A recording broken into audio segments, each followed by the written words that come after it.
heavily medicate, all the kind of stuff. I didn't know what was going on. It's like I knew I was hurt many times, and some I remember vividly, and then others I don't remember. And maybe a blessing, but it just was horrible. And so for many, but God always placed somebody in my life that watched out for me. Always, be it a minister, one priest or minister, and then I remember Willie.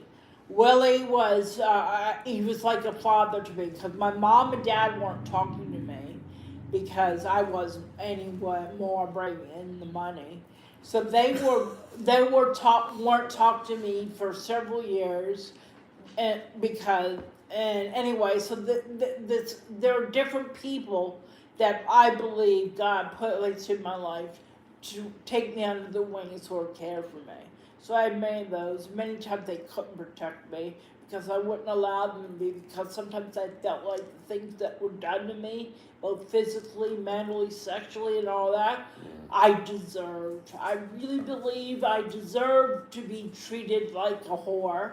I deserved to be, praise God, I was never physically harmed, physically beaten or anything, but I believe God was punishing me because I wasn't taking care of my family, which for the life of me, I thought was my job, to take care of my family, because they raised me. That's what my mom told me. We raised you. And my mom's in heaven now, and I have a very hard time saying negative things. But I love my mom, and she knows I love her. And I think she knows in some way she's responsible for all 5 of her children being on drugs and alcohol, all 5 of us. And so, but then about 5 years ago, 6 years ago, I finally left Mike and my mom, and I went to Hemet.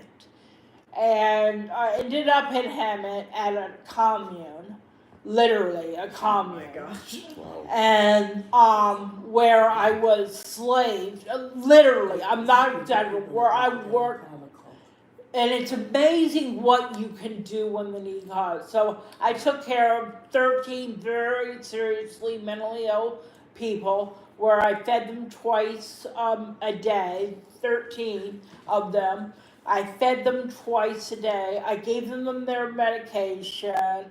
I combed their hair. I helped dress them. I was able, somehow I did all that. And then finally it was like too much. It was too much. So I Googled in sober living homes near me. Oh. And Michelle's place was the third one on the feed. I remember this vividly. And I remember it was pictures on it where like these were, it was like a cathedral. And it was like, I said, oh my goodness, a cathedral. So I was like, and then I called Michelle at the time, whatever her price was. And I said, okay, I can do it. So, and then, so I ended up coming here, and it was like God led me here. Then it took a couple times to come and go, and finally 4 years ago, I made the great decision to turn it over totally. That I don't have control of my life right now. Yeah. I needed to surrender. So I surrendered to the fact that everything I knew, childhood, young adulthood, all this kind of stuff, wasn't working for me. Yes, I still deal with a mental illness, severe mental illness. At times it's worse than other times. It gets worse when I'm not doing what I should be doing, like working the steps, like volunteering,